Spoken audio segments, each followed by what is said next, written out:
lagi nakku, bertemu lagi dengan Ibu Dea Kaban. Sebelumnya, terima salam dari Ibu, salam sehat dan salam mesif deh. Anak-anakku, pada pertemuan kali ini kita akan melanjutkan materi kita mengenai struktur dan kaidah kebahasaan dari teks ceramah. Ibu berharap kalian menanamkan nilai karakter, mampu memberikan pendapat secara terbuka dan sopan. Untuk menyimak lebih lanjut, saksikan video berikut ini. Baik nakku, sebelum kita memulai materi kita mengenai struktur dan kaidah kebahasaan teks ceramah, alangkah baiknya kita harus mengetahui tujuan pembelajaran kita pada hari ini. Jadi, tujuan pembelajaran kita pada hari ini nakku yang pertama adalah kalian harus mampu mengidentifikasi informasi berupa permasalahan aktual yang disajikan dalam ceramah. Tujuan pembelajaran yang kedua, kalian harus mampu menyusun bagian penting dari permasalahan aktual. Tujuan pembelajaran yang ketiga, kalian harus mampu menganalisis isi, struktur, dan kebahasaan dalam ceramah. Kemudian tujuan pembelajaran kita yang keempat adalah kalian harus mampu mengkonstruksi ceramah dengan memperhatikan kebahasaan dan struktur yang tepat. Jadi, tujuan pembelajaran yang akan kita pelajari pada hari ini adalah tujuan pembelajaran yang ketiga, yaitu kalian harus mampu menganalisis isi, struktur, dan kebahasaan dalam ceramah. Dan tujuan pembelajaran yang pertama dan yang kedua sudah kita pelajari pada minggu sebelumnya. Masuklah kita ke struktur teks ceramah. Jadi, di dalam struktur teks ceramah itu ada 3 nakku. Yang pertama adalah pembukaan, yang kedua adalah isi, dan yang ketiga adalah penutup. Di dalam pembukaan nakku berisi pengenalan isu, masalah, pengetahuan, hingga pandangan penceramah mengenai topik yang akan dibahas. Nah, di dalam pembukaan ini juga biasanya berisi salam pembuka, ucapan penghormatan, dan ucapan syukur. Kemudian kita masuk ke dalam isi. Nah, isi ini berisi inti dan gagasan yang berupa rangkaian atau argumen-argumen penceramah yang berkaitan dengan topik yang dibicarakan pada pembukaan atau tesis. Nah, bagian ini biasanya mengemukakan pula berbagai fakta dan data yang memperkuat argumen-argumen penceramah. Kemudian, masuklah kita ke penutup. Nah, di dalam penutup ini nakku berupa penegasan kembali atas pernyataan-pernyataan sebelumnya. Dan di dalam penutup ini berisi simpulan dan rangkuman. Nah, biasanya di dalam penutup ini berisi ucapan permintaan maaf, ucapan terima kasih, dan salam penutup. Jadi itulah struktur dari teks ceramah. Agar kita lebih memahami lagi mengenai struktur teks ceramah, di sini kita akan menganalisis contoh dari teks ceramah menggunakan struktur dari teks ceramah. Nah, coba kita baca paragraf yang pertama. Apakah di dalam paragraf pertama ini disebut dengan pembukaan? Nah, di dalam pembukaan ini berisi selamat pagi, salam sejahtera untuk kita semua. Senang sekali dapat melihat Bapak, Ibu, Saudara sekalian dalam keadaan sehat dan ceria. Di hari yang cerah ini, mari kita senantiasa bersyukur kehadirat Tuhan Yang Maha Esa. Terima kasih atas kesempatan dan kepercayaan yang telah diberikan kepada saya untuk mengisi ceramah di apel pagi ini.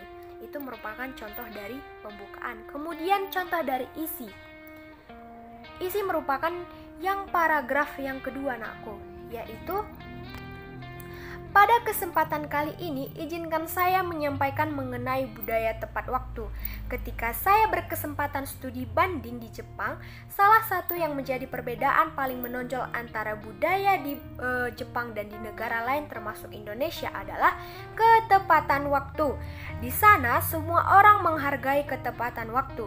Bila mengadakan pertemuan tidak pernah molor. Beda dengan di sini. Pertemuan pukul 7, panitia datang setengah 8 dan pesertanya datang pukul 9.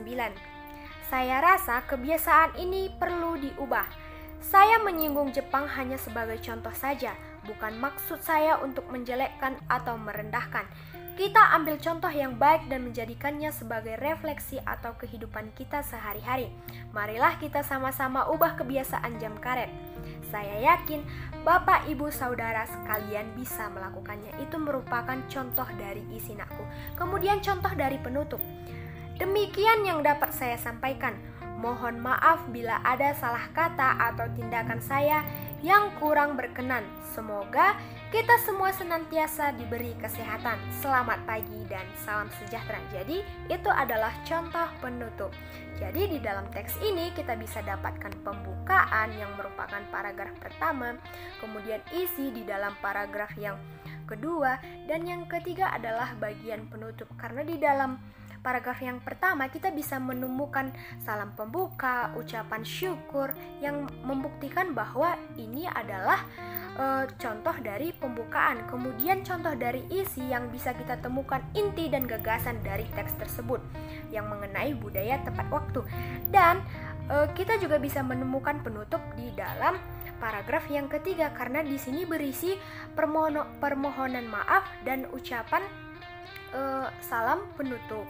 Jadi itulah contoh dari teks ceramah. Kita sudah menganalisis dari struktur teks ceramah. Kemudian masuklah kita ke dalam kaidah kebahasaan teks ceramah.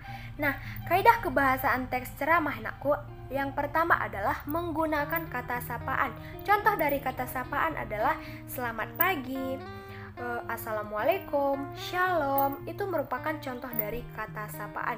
Kemudian kaidah kebahasaan yang kedua adalah memakai kata ganti orang pertama tunggal dan kata ganti orang kedua jamak.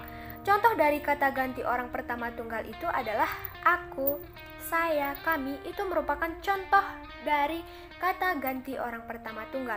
Sedangkan contoh kata ganti orang kedua jamak yaitu bapak-bapak, ibu-ibu, saudara-saudara, saudari-saudara, anak-anak. Itu merupakan contoh dari kata ganti orang kedua jamak. Kemudian kaidah kebahasaan yang ketiga adalah sebab akibat. Jadi nakku, di dalam sebab akibat ini contohnya itu seperti kata demikian, akibatnya. Oleh karena itu merupakan contoh dari sebab akibat. Kemudian kata kerja mental. Contoh dari kata kerja mental itu adalah seperti memprihatinkan, diharapkan, memperkirakan, berpendapat. Itu merupakan salah satu contoh dari kata kerja mental. Kemudian contoh dari kata persuasif. Kata persuasif itu nakku merupakan kalimat yang mempengaruhi atau mengajak para pendengar untuk melakukan sesuatu sesuai dengan isi yang dibahas dalam ceramah. Contohnya itu adalah sebaiknya, hendaklah, haruslah. Itu merupakan contoh dari kata persuasif. Kemudian kalimat imperatif. Nah, kalimat imperatif itu nakku adalah kalimat yang melarang.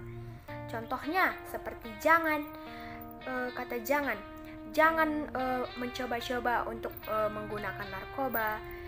Jangan nakal, jangan melakukan hal-hal yang negatif. Kemudian coba pahami, itu merupakan contoh dari kalimat imperatif. Nah, jadi itulah kaidah kebahasaan teks ceramah. Jadi pada hari ini kita sudah belajar mengenai struktur teks ceramah. Kita sudah menganalisis contoh dari teks ceramah yang menggunakan struktur teks ceramah. Kemudian kita sudah belajar mengenai kebahasaan teks ceramah. Ibu berharap kalian mengerti dan mampu memahami apa yang sudah Ibu jelaskan tadi. Dan Ibu juga berharap kalian menanamkan nilai karakter seperti yang sudah Ibu katakan tadi, yaitu kalian harus mampu dan berani mengungkapkan pendapat secara terbuka dan sopan. Ibu berharap dimanapun kalian berada tetap menjaga kesehatan. Terima salam dari Ibu, salam sehat dan salam SLT. Sampai jumpa.